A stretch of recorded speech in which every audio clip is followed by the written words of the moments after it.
Today's case blew my mind.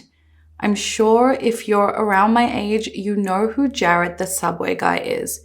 He was all over our TVs during our school years, the guy who held up his massive pants after losing a bunch of weight by only eating Subway sandwiches. Well, that's how I knew him until one day, Jared the Subway guy was in one of the biggest scandals in the world, committing the most disgusting and horrific crimes. Crimes that you would never expect this guy to commit, and then it just went away. We were all supposed to just forget about it. Well, I didn't forget. And recently, I just started doing some research into his case because I didn't really know the details about it. And wow. This could be a 10-hour video.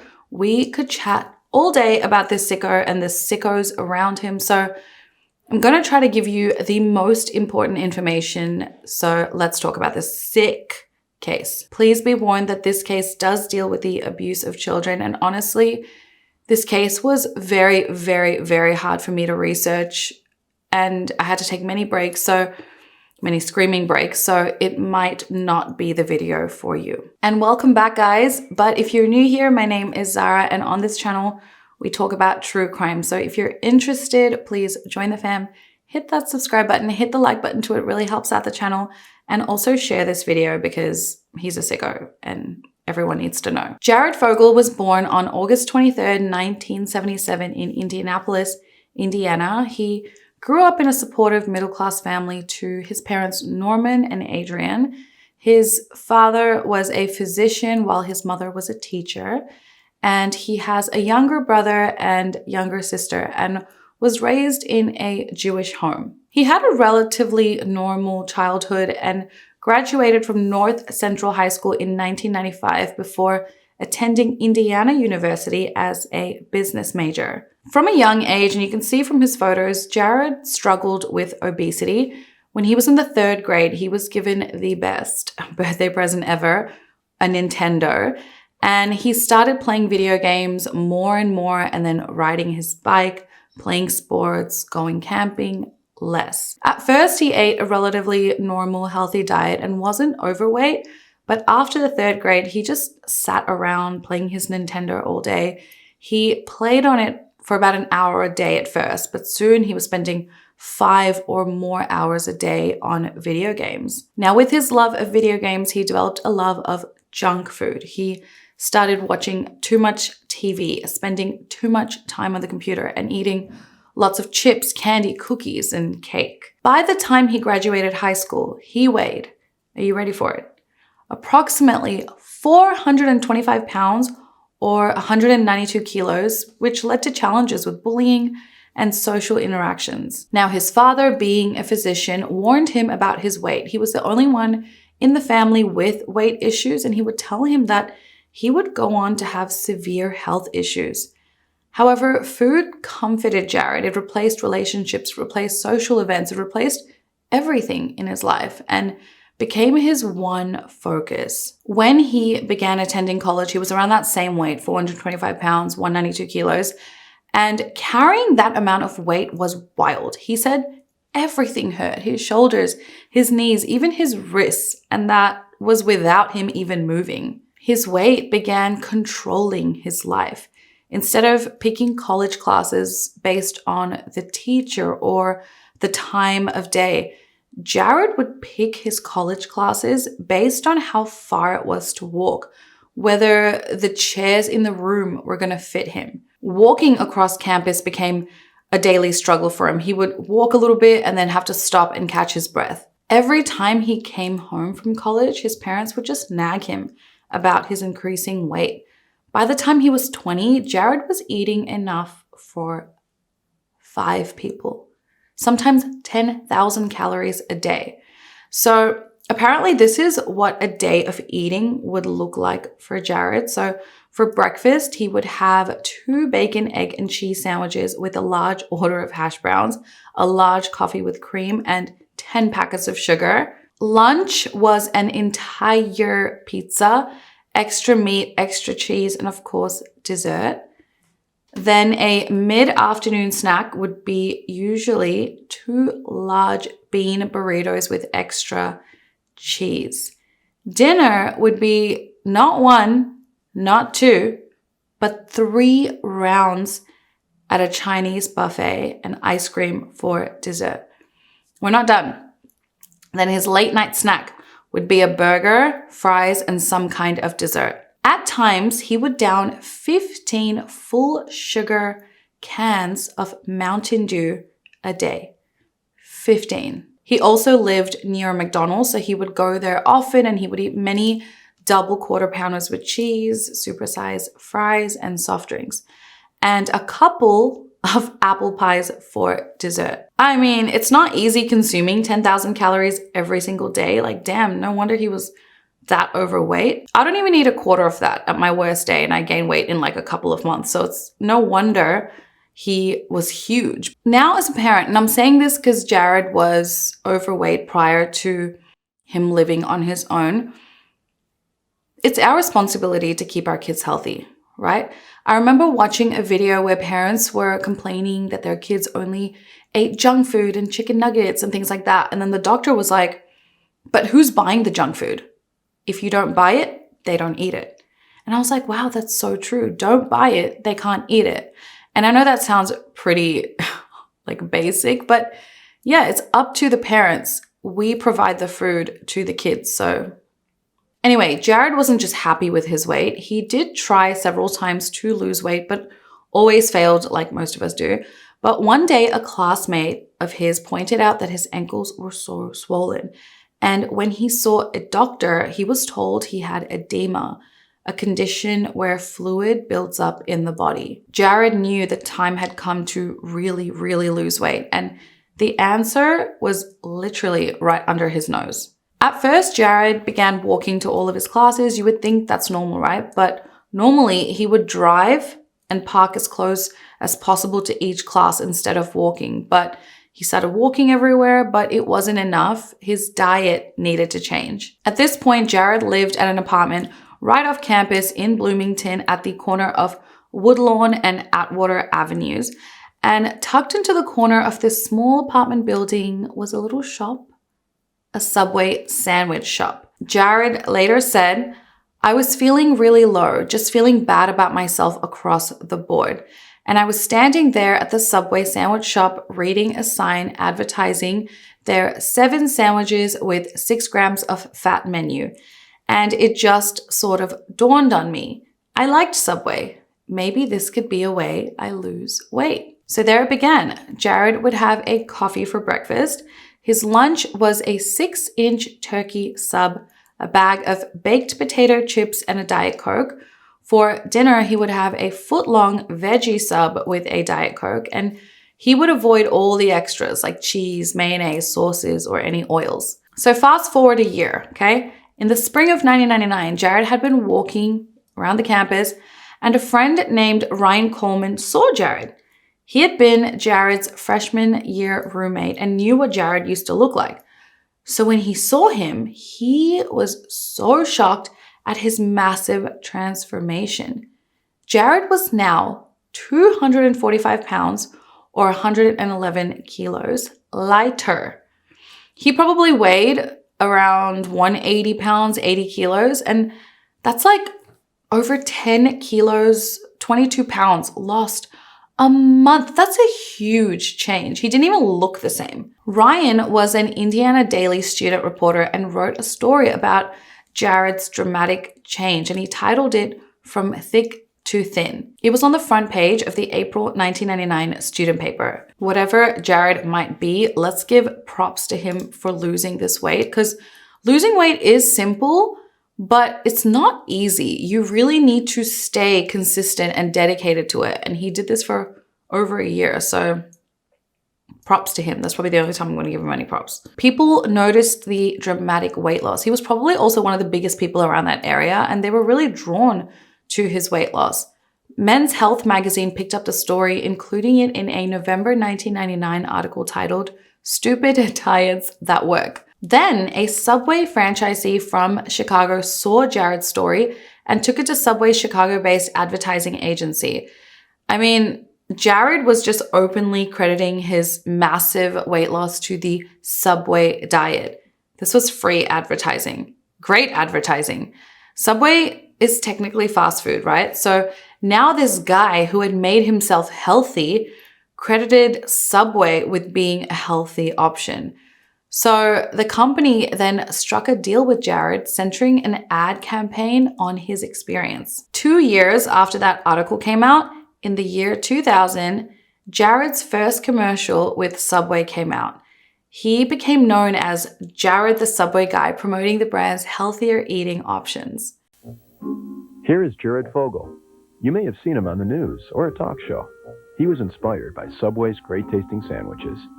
Jared believes in an active lifestyle, including lots of walking. At the heart of Jared's routine are Subway sandwiches. Hey, Jared. Hey, guys. At Subway, you can choose from 7 sandwiches with 6 grams of fat or less, and they all taste great. Food for thought. Subway, it's the way a sandwich should be. I'm guessing all of you know what Subway is. I'm sure you guys all have one around you, but the Subway story began in 1965 when a 17-year-old boy named Fred DeLuca asked his family friend, Dr. Peter Buck, he was a nuclear physicist, for advice on how to pay for his college tuition. So they came up with an idea to open up a submarine sandwich shop, and Peter was the one who fronted the initial $1,000 investment. They opened their first restaurant in Bridgeport, Connecticut in August of 1965, where they served freshly made, customizable, and affordable sandwiches to the locals. Today, Subway is one of the world's largest restaurant brands, serving sandwiches, wraps, and salads that can be customized to the liking of millions of guests across more than 100 countries in more than 37,000 restaurants. Huge. I used to like Subway, but here in Australia, I don't think it's very good. Australia is actually known to have better fast food, like better tasting fast food than the US. But on more than one occasion, I've ordered a Subway sandwich and found like mold on the chicken. Their chicken is also like really fake tasting and like spongy, I feel, but their meatball subs are good, but I don't know. I think it's better to just order sandwiches from local cafes, and our cafes in Australia are bomb. Also, Subway isn't as low in calories despite their marketing. Anyway, so back to Jared. Yeah, he became one of the most well-known mascots for a fast food chain, almost as big as Ronald McDonald.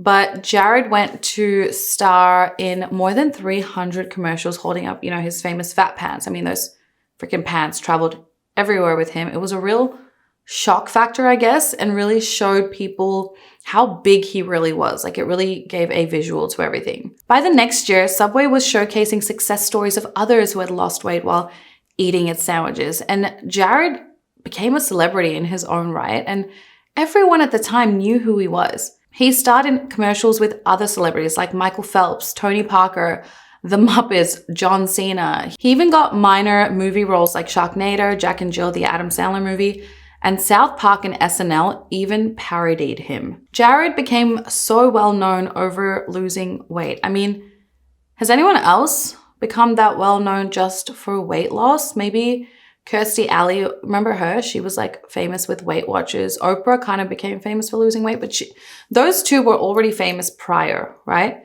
Jared became famous for losing weight. Jared would say, so this weight loss, it's like giving me my life back. I'm an average guy now, and it feels really good to be average. But this entire campaign did so well during its time. I feel like if this happened today with social media, it just wouldn't work as well with cancel culture and so many people just debunking diet myths. Jared lived next to McDonald's, right? So he gained weight. Then he moved close to a Subway, so he lost weight. I mean, it's kind of obvious, but at the same time, not discrediting him because he could have eaten 10 sandwiches a day and gained weight, right? So it all came down to calories in versus calories out, not the actual fact that he was eating Subway. Another thing I want to mention here, and this is alleged, but there are many comments online, on Reddit, etc., that claim that this is actually very true. So Jared wasn't only frequenting his Subway due to the tasty sandwiches. I mean, there were sandwiches with 6 grams of fat or less that did draw him to the food. But something else also allegedly drew him there. People online claimed that there was a 16-year-old girl that he was obsessed with working at this Subway store. He would literally allegedly stalk her, and then this girl was like freaked out, so she ended up moving to another store. Jared found her, stalked her.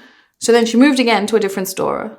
He found her, stalked her. One of the franchise owners also allegedly commented on this post saying that this was all true, as the girl ended up working for her and she had to then move this girl to another store. Jared, of course, was buying sandwiches. Yes, he was a customer, but he would always try to chat her up and just made her feel really uncomfortable. That would be a glimpse into the depravity within Jared's mind. Jared went on to marry his first wife, Elizabeth Christie, in 2001. And Jared at this point was only thin for like a year or so. And although he was known, his fame and wealth were only just beginning. It's safe to assume that throughout his teens and early 20s, Jared was probably not sexually active, as he never had a girlfriend. So Elizabeth may have put any intimacy issues in their relationship down to a lack of experience or being self-conscious on Jared's part.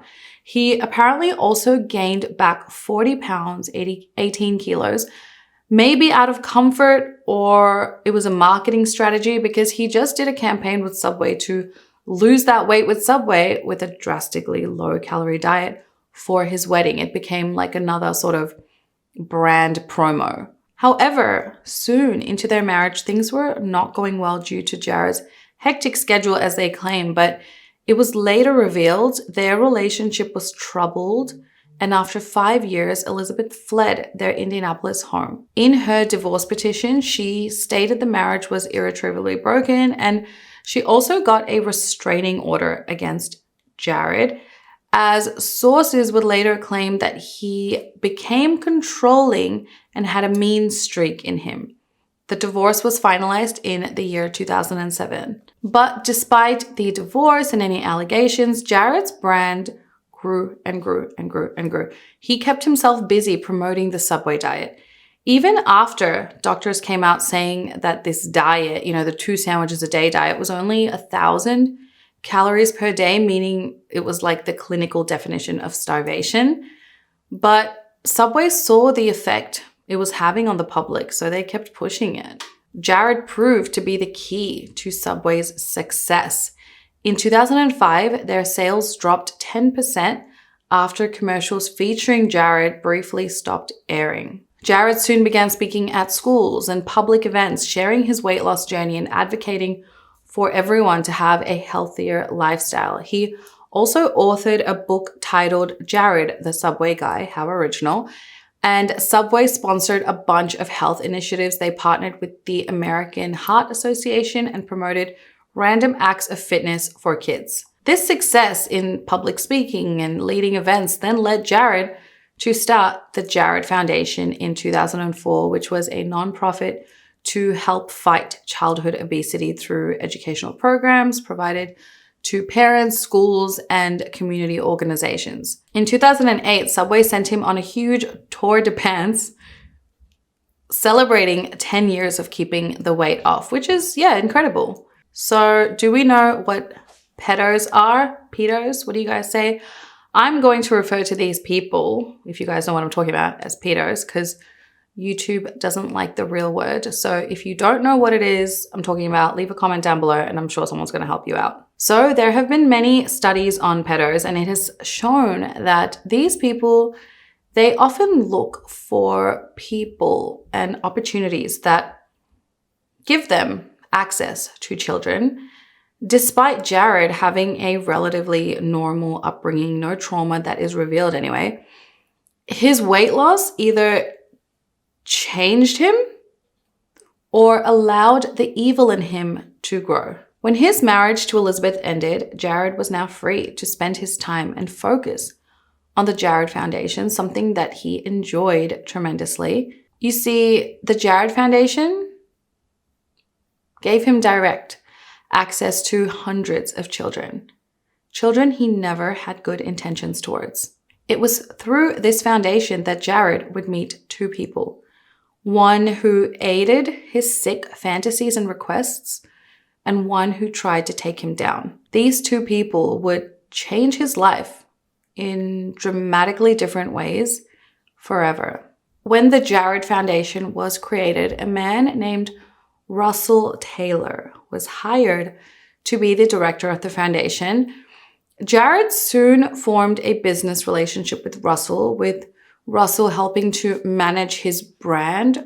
Russell would help with marketing and promotional events. He would even write speeches for Jared, which further, solidified their partnership and friendship. Russell was initially working for the American Heart Association, which Jared worked with for the Jared Foundation and Subway. And when he met Jared, Russell agreed to help him out by writing a speech for one of his events. After that speech went really well, Jared would invite Russell to hang with him, hence how their friendship and relationship started. Jared and Russell's relationship would move from business to pleasure, as Jared was single at this point, so they would travel together for events very often. And Jared at this point was making pretty good money. He was well known at the peak of his career, pulling in over $2 million a year. He would often live out of fancy hotels, eat at fancy restaurants, and drink fancy drinks with Russell by his side. And Russell, of course, loved this. He would get to travel to new cities often, go to big events, meet celebrities, and both of them would go out to bars and strip clubs. They were besties. So after an event in Rhode Island, these besties went to the Foxy Lady strip club, and Russell claimed that a stripper came with them to the champagne room. And in this room, Jared told Russell, "If you can convince her to come back to our hotel room, I will pay you." So Russell says that he was able to convince the stripper to come back to their hotel room. And in the hotel room, they both had sex with her. That then began their 12-year run. When they would go to bars, women would recognize them and want to party with them and sleep with the both of them, which I never understand. However, they state they were always aware of the age of consent in different states. You know, they were such gentlemen. Also, they were aware that in Indiana, the age of consent is 16. So Russell claims that he first got a hint of Jared's sexual interest in kids the day after he first met him. Apparently, Jared made this inappropriate knock-knock joke and Russell just laughed this off. And he soon learned that if he laughed at Jared's jokes and comments, it would please Jared, but also would be no big deal. He basically became his bitch boy. And I mean, whatever Jared was, he wasn't stupid. It seemed like he would test people, dip his little toe in the pedo pond and see who would bite. Because Russell didn't call him out on that joke. Perhaps he tested more and more, like, how far can I push this? And that's how this sick ring of people form. Russell went on to say that in 2008, Jared, became more serious about kids, whatever that means. Russell, lucky for him, then took over the Jared Foundation in 2009, and then these two sickos, besties, traveled even more extensively all around the world. During the day, they would visit schools and promote healthy lifestyles to children. And then at night, their focus shifted to partying and picking up women for sex. And that would be fine, do what you gotta do, but where this case heads is just not fine. So this next little bit of information is from Russell's point of view and what he eventually would confess later on. So he said he had set up nanny cams in his house because he was often away on work trips, and nanny cams are basically cameras hidden inside regular household objects like frames or teddy bears or like a clock or something like that. And basically the point of these cameras are to record people inside the home without obviously recording them. During this time, Russell would mention to Jared that he accidentally caught an underage family friend having sex inside his home. Which, first of all, let's take a pause. How does that happen? How does Like, nobody better be having sex in my home. Who's having sex in like an uncle's home? That's so weird. So that part is kind of like, don't really believe that. But he says after that, Jared kept pestering Russell to let him see the video, which he did eventually share with Jared. And then he began pressuring Russell to buy more sophisticated video equipment to set up in bathrooms and bedrooms used by children living in his home and any children that visited. 12 children were caught on these cameras, and some were related to Russell and his wife, Angela. Others were just like family friends, and Jared encouraged him to change the location of the cameras to catch more enticing footage of children, teens, and others having a shower and changing in the bathrooms. And, you know, he wanted different angles so he could, you know what? That wasn't all. It was progressing and getting worse, although Russell claims he never thought that this would lead Jared into... He then began asking Russell to get drugs so he could roofie and drug kids. You guys better buckle in for this one. Russell stated, "He had me text poor people and offer them money to get pictures of their kids. He wanted me to drug kids to knock them out so he could touch them." He went on to say, "Jared wanted me to set him up with kids. He wanted me to set up all the sexual stuff online, including access to porn sites in my name, but then he would pay the bill. Everything was in my name." Oh my gosh, I'm already angry and we're not even halfway. Anyway, like I said, Russell was basically Jared's bitch, as he would say to Russell, "Daddy needs some pictures." He literally made Russell call him daddy. Russell literally plays the victim as things progress, because he claimed that even though Jared knew he was gluten intolerant, he would make me eat gluten like donuts and pizza. He was cruel. That's what was cruel to Russell.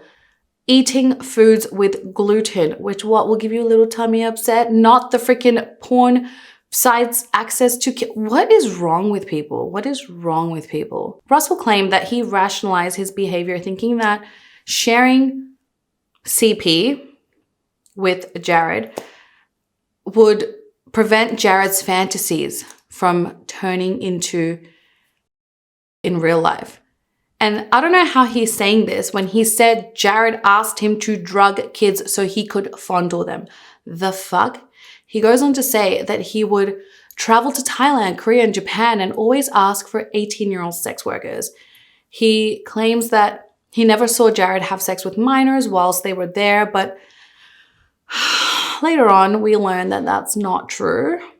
It's sick, I know. And saying you traveled, you know, and specifically asked for 18-year-old sex workers, come on, Russell, come on. Now, what was Russell's motive or incentive? He claims that Jared would make me promises about my future. He would plan to pay me 6 figures, whilst Russell would help in keeping Jared out of trouble.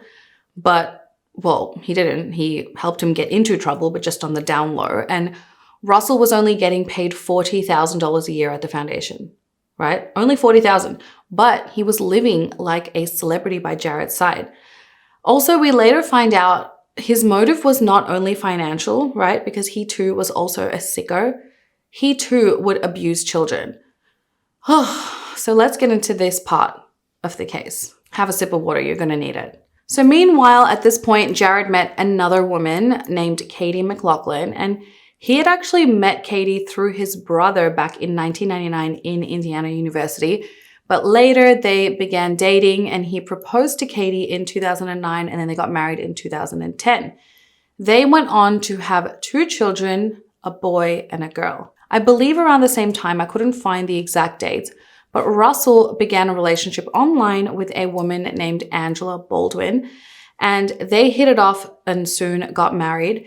Angela had 2 young daughters from a previous relationship who were 9 and 12 at the time they wed, and I believe a brother too, but he wasn't really involved, I don't think. So another perk that came with working for Jared was that Jared would buy a home for Russell and his new family to live in. Now, there was a lot of fucked up things that went on in this new family. The 2 daughters would eventually spill all the info, but sadly, this also included them being abused. So the daughters claimed that their mom did a 180 when she married Russell. Prior to meeting him, she was very conservative, a religious woman who never even drank alcohol. What the hell were the conversations that Russell and Angela had online that twisted Angela's mind, or had she been sick all along?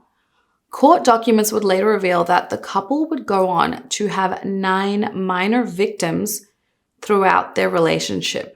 Victims that didn't include other adults and animals. Yes, animals. Okay, brace yourself, okay? Russell and Angela, they were swingers. That in itself, I'm gonna keep my mouth shut, fine. Consulting adults, fine. Then it turned weird and illegal. At first, the daughters say that they thought their parents were cool. They were letting them have house parties, letting them drink alcohol, smoke weed, stuff that they could never do at their dad's house. Then they started to cross the line. Now, there's way too much to get into. I feel like this video is already going to be so long, but an example, right, was their first victim together, I guess, was a family member of Angela. So Russell offered this 13-year-old girl to come work for him and do data entry at his home office. He would pick her up and drop her off to her home. However, this victim never did any work. No work. Instead, she was offered alcohol and encouraged to pleasure herself on video cam websites like Omegle and Chatroulette. This victim went ahead and did these acts on the website, however, did not know that the entire act was being recorded on a hidden camera. Every time she came to work, she was only engaging in sexual activity at 13 years old, including sex acts and intercourse with both Angela and Russell. During this period, she was provided with alcohol and drugs, including and weed. The victim was also encouraged to invite her minor friends along, which then led to minor victim 2 doing the same things with this couple. They would then threaten the victims to not share what was happening with anyone. The next victims were Angela's own daughters. I know. They would do the same things, provide alcohol and drugs, encourage them to pleasure themselves on cam websites while recording these acts secretly. They would accidentally, leave sex toys all over the house, encouraging them to use it when confronted, hoping to film the girls in the act. Like, what is going on? Can you imagine opening the fridge and you're like, Mom, here's your dildo, you left it in the fridge again. Like, what the fuck? The motto in that home was, age is just a number. As long as you want to do it, what does age or consent matter? Like, who cares about that stuff? They also roofied their victims and then assaulted them while blacked out. Russell and Angela were also so smart that they texted each other after the fact about how fun it was to roofie them and assault them while passed out. Genius. Whenever the daughters discussed Russell's inappropriate behavior to Angela, she would brush it off and say, oh, that's just Russ, guys, it's Russ. So the girls then eventually became desensitized to this behavior. What's really sick is that text messages show that Angela and Russell had a particular liking to one daughter and would talk about how arousing the hidden camera footage and nude images they took of her were. This is just so fucking sick. This is your own daughter, woman. What is wrong with you? The girls were also so desensitized to this behavior and the inappropriate conversations being had with them. Even when Russell would ask the girls to sleep with his older friends, they just thought it was just like, it's just Russ being Russ, because that's just how they were trained. There were many more victims. Like I said, 9 minors, including Angela's own biological niece. I mean, this psycho biatch, Angela, molested her own 9-year-old niece while she slept in the same bed as her.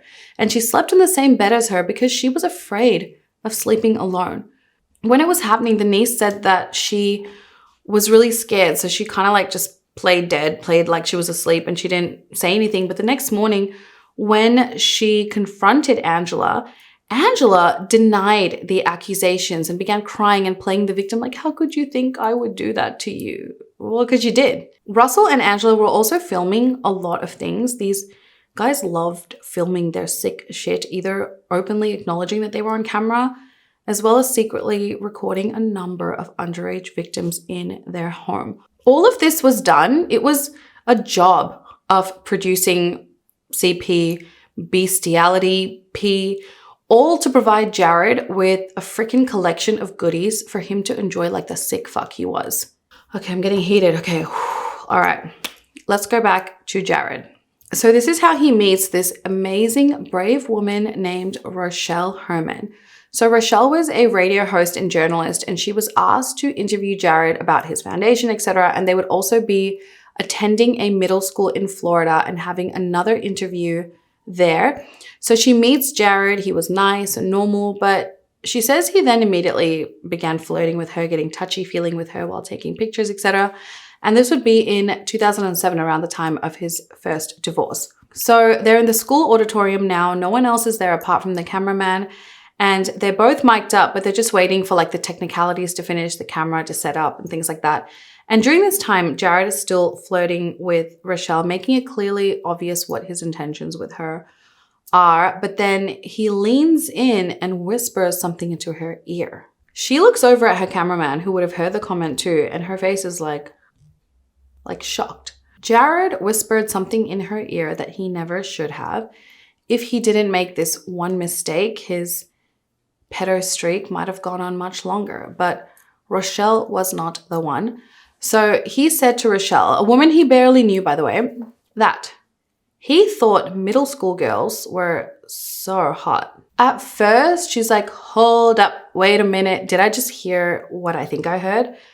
But he wasn't joking, and she knew that this was a major red flag. Rochelle wanted to investigate this further, find out how much of a creep he really was, as if that comment alone wasn't enough. But to make a long story short, this then literally turned into years of recording Jared and even working with the FBI to gather enough evidence. There's some information that kind of doesn't really make sense or isn't explained maybe, and I haven't really heard others talk about this. So Rochelle essentially began some type of relationship with Jared, right? And essentially baited him to reveal more, and he seemed to almost instantly trust her. But why? This part isn't really explained, and that doesn't really make sense to me. Rochelle began recording and saving text messages, disgusting text messages between the two of them. Jared then began teaching Rochelle how to groom children.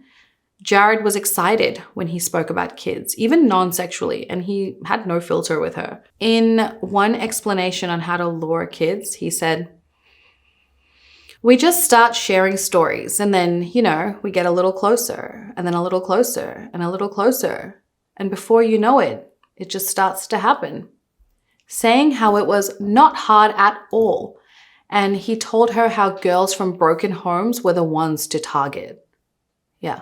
So one time, Rochelle meets Jared in his hotel room, as she thought maybe, in person, you're going to spill more and I can get more information. So when she got there, he immediately tried to get it on. He told her to wear her hair in pigtails. Yes, pigtails. And then apparently he goes to the bathroom and she's like, bye. So she got her ass out of there. And when he called her, where are you? She's like, oh, family emergency. But it's weird, because why would Jared keep trusting her, especially after this, especially after her bailing? Is he dumb? Also, it's unclear if they ever had a sexual relationship. The way Rochelle tells it, it seems like, no, he's so gross. But then again, why would Jared keep going with her? What is there to really gain from this relationship? I guess fantasy chats? Also, he traveled a lot, so that was probably the excuse why they couldn't meet up a lot, and hence I guess they never had a sexual relationship in person. But what's really sick is that Rochelle too had to play along. So she did say some pretty gross things too, which would have been really hard if you were acting, trying to pretend you're into those things too. It's just so disgusting. All of it is so disgusting. So eventually Rochelle realizes she can't keep doing this alone, after years, by the way. So she then goes to the FBI, and they basically tell her yo, there's no proof. He's never done anything. It's all fantasy convos, right? You need to get proof. Also, she was recording Jared illegally, so all that evidence she had was kind of pointless, and she now had to work as an FBI informant where the recordings were now legal. But obviously, working for the FBI is no joke. I'm guessing this really took over her life. Doing this for so many years, she had to follow a protocol, record things a certain way, begin the call and end the call a certain way, take the evidence back to the FBI every time there was new evidence. It was a lot. The way Jared spoke, like, I can't. It's so sick.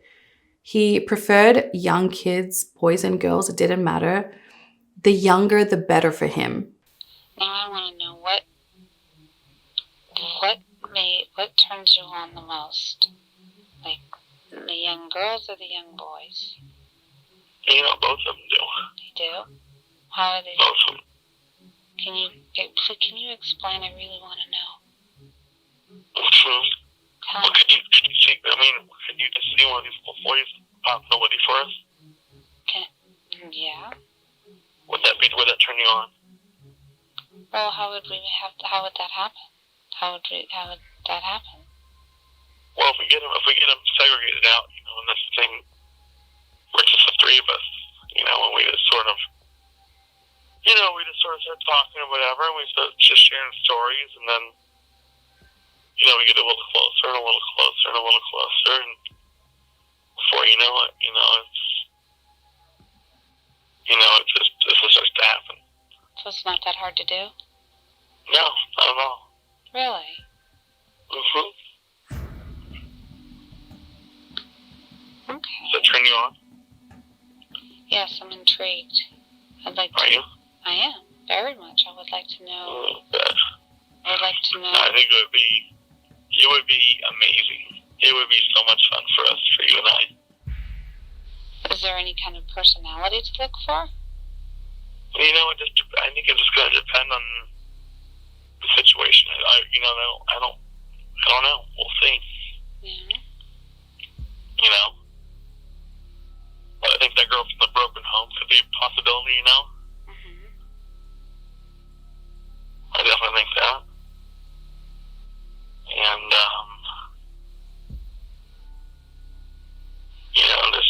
just show some affection. After gaining over 4 years worth of recordings, Rochelle finally reached her breaking point when Jared mentioned her 2 children. He said, what if we put a camera in your kids' room? Would they be okay with that? Would you rather have it in your son or your daughter's room? Which one do you think would be better? He talks about how to groom a family. He talks about how to groom the victim. He talks about all the little tricky things to do to gain the trust of kids. His pedo playbook. This part really affected me, but he talked about his trips to Thailand and how his best experiences had been over there. How he would love for her to join him there because over there, you could get any age you want. How his favorite sex partner was a 10-year-old boy. How he would absolutely bleep, bleep, bleep a little girl. He said, it was so hot, baby. It was so, so fucking hot. I want to cry. I literally want to cry. Honestly, it's so sick, and I'm sure all of you, hopefully all of you are feeling the same way. He talks about targeting this specific age, middle school kids, like 10, 11, 13, because at this age, kids are so into exploring, they're just developing, and it's like the perfect age for predators like him. And he also says that kids enjoy it too. And that's the mental illness in him, because kids don't enjoy it. They're not into exploring. Not that. Again, Rochelle had to have been really, really, really good at this, because how did she do this for years and act like she was also like him? Jared fully trusted her, and being a public figure, you would think he would be more careful, but I'm glad he wasn't. And also him talking about her own kids. How did she do this? So eventually the FBI, they came up with a sting to catch Jared, not in the act, so to say, but in the intended act. So he was going to attend a fake birthday party for Rochelle's son, which they had to discuss in detail. And he told her how to get the kids to change in a room and record them. And he clearly has a thing for this, recording, like seeing people change and stuff like that. It's weird. And how to get them to do things to her. Like, it's also fucked up. But in the end, this party didn't go ahead because Jared apparently had some scheduling change. At this point, years later, Rochelle's like, what the hell? Why is Jared not being arrested? There's more than enough evidence. But the FBI was not just targeting Jared. There were other people being looked at too. Rochelle really struggled mentally and honestly came out worse for wear after her attempt at bringing Jared down. Years later, Rochelle remains estranged from her own daughter and her son Thomas, who did feel that his mother was courageous, but he now lives in Taiwan because he wanted to flee his past. However, he does appear in the documentary about Jared alongside his mom, and you would have to wonder what they think about their mom's involvement in all of this. I mean, her daughter cut her off and essentially her son kind of distanced himself. It must have been for a serious reason that we are probably not entitled to know, but can imagine, and just hope her kids are okay after being involved in a situation as sick as this. But Rochelle, only apparently had good intentions to bring justice to Jared's victims, which is sad. By the end of 2010, Rochelle lost touch with Jared because she was never meeting up with him and he was losing interest in her, just kind of stringing him along. And this is when Rochelle actually went against the FBI and went to the local police, saying that she had more than enough evidence. Why was this case just staying idle? And if the police wouldn't do anything, she was going to play her recordings on her radio show. Jared had access to hundreds of children through his Jared Foundation. Okay, perhaps this was a good move to make children aware of healthy eating, etc. But from the videos that I've seen, it just seems like Jared enjoyed showing off his big ass pants to all the kids like this cool magic trick. Like, look at me, I'm skinny now. And because you know what kids are like, they're excited and they laugh and they find this stuff funny. And Jared probably instantly got kids to trust him with this behavior. And, was literally holding hundreds of potential victims in his hands. Now, I would have hoped that Rochelle would have been the one to, I guess, expose everyone involved, but that's not how it happened. In late 2014, a woman known only as Jane Doe, who had been friends with Russell and Angela, would be the one to blow this shit wide open. And we love her. We love Jane Doe. So now this is when Russell's cocky, right? He's running his dirty little CP videos and animal assault videos, and he's cocky. He's cocky right now, and he's proud of it, and he knows it, So let's share this shit around because, when you become cocky, you become less careful.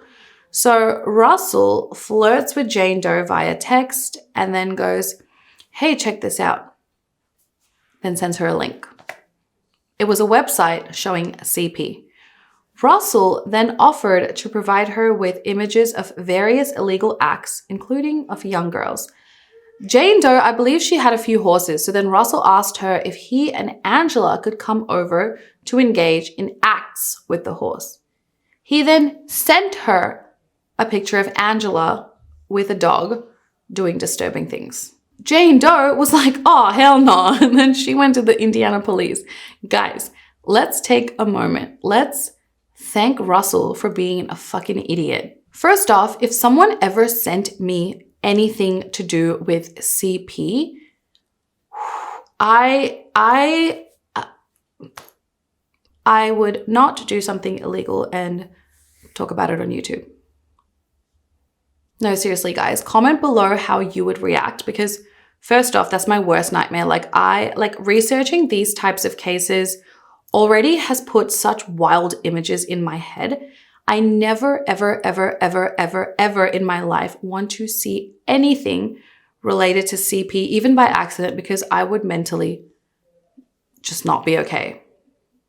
So the fact that these people just share it around like confetti is just sick. By 2015, Jared had now managed to keep his weight off for 15 years. He even celebrated this with a new commercial with a Subway sandwich birthday cake. Anyway, long story short, Russell's house was motherfucking raided, okay? Investigators found a ton of hidden cameras like in clocks and picture frames which secretly recorded videos of nude girls and boys aged 11 to 16 in bathrooms and bedrooms. Now, Russell admitted to using the cameras, but they were for his protection in case someone robbed him while he was away.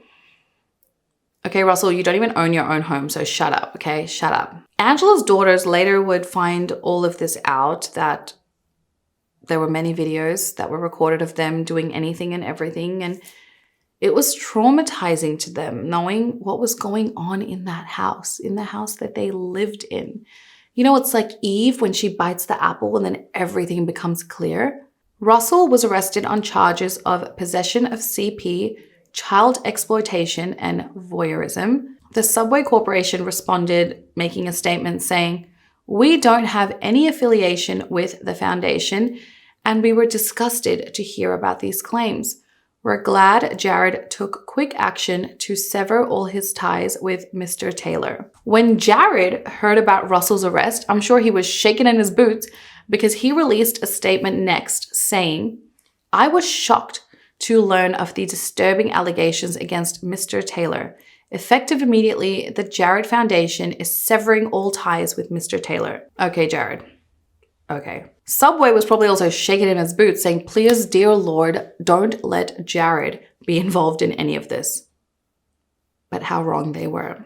During the investigation, along with the sick shit they found, they also found thousands of text messages, Jared Fogle being on the receiving end of some of this content. And one time, Russell sends Jared a video of him and Angela with a young girl. And in the text, he wrote, "We tag teamed her for 4 hours last night."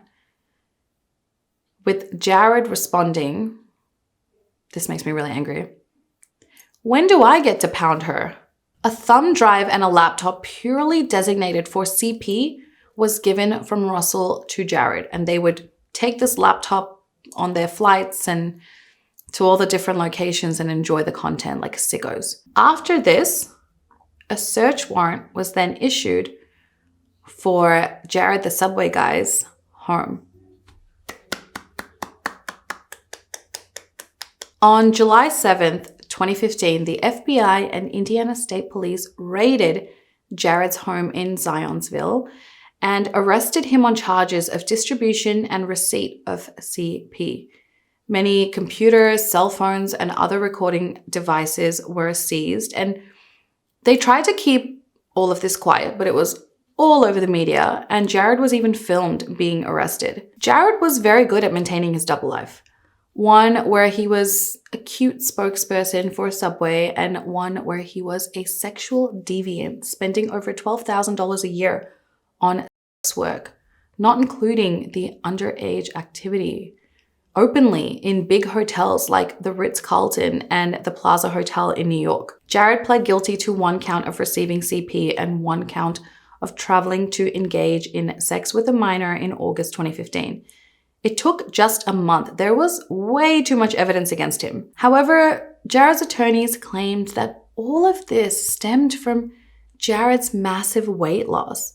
He swapped his food addiction over to sex addiction. Sex addiction is one thing, fine, be a sex addict, but being sexually attracted to kids as young as 6?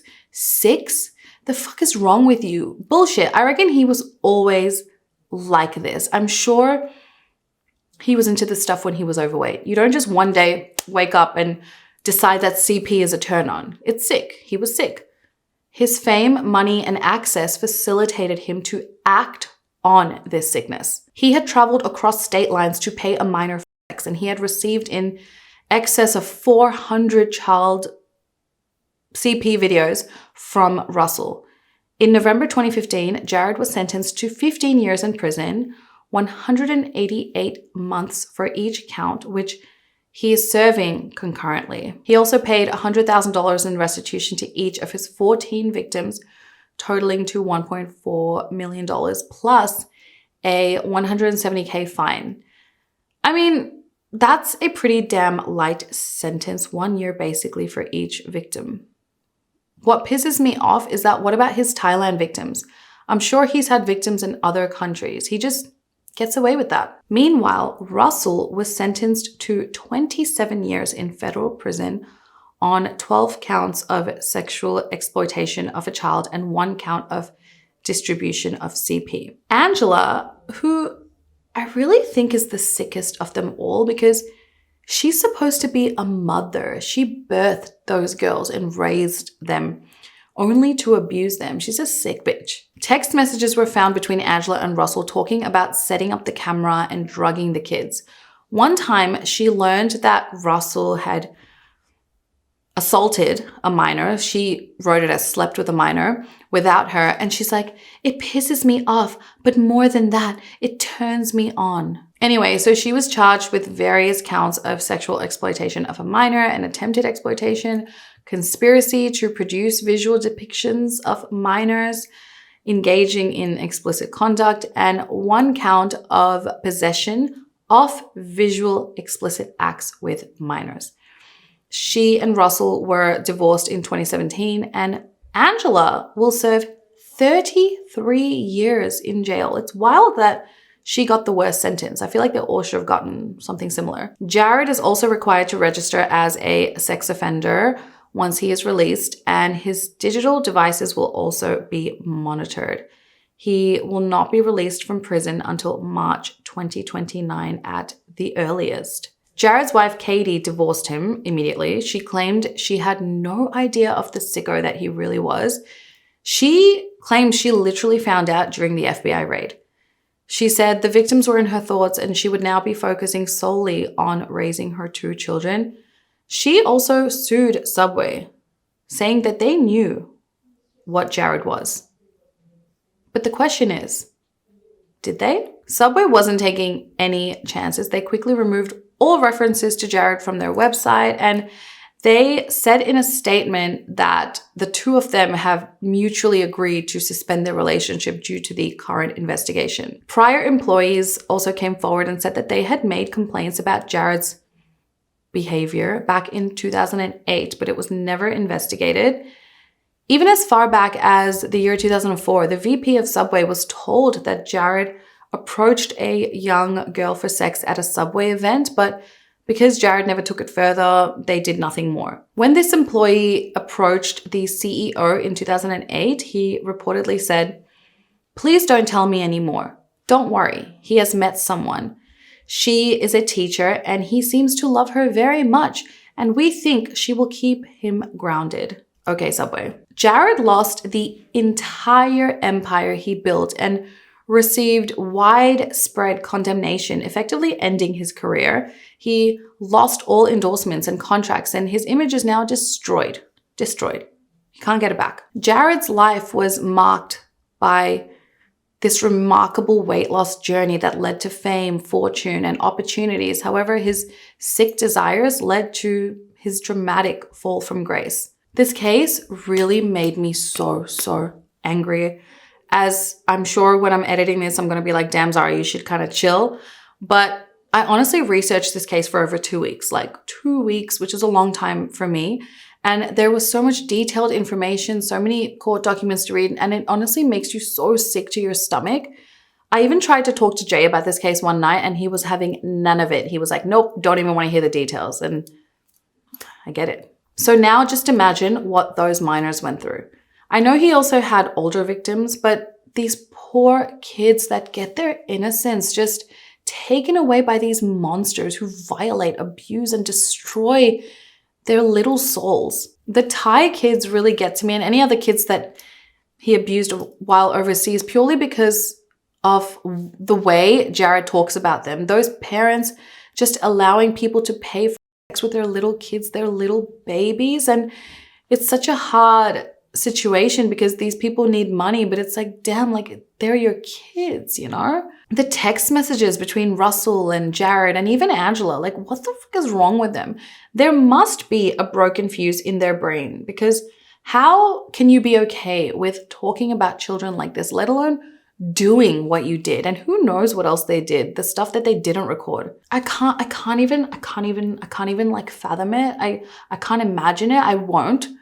The courts should really take these victims more into account, how this destroys their entire lives before sentencing these perpetrators. I think this deserves life in prison. That money is not going to help the family. That money is not going to help the victims just delete what happened to them. And it's like permanent trauma, and destruction of your soul. There's no reforming Jared and Russell and Angela.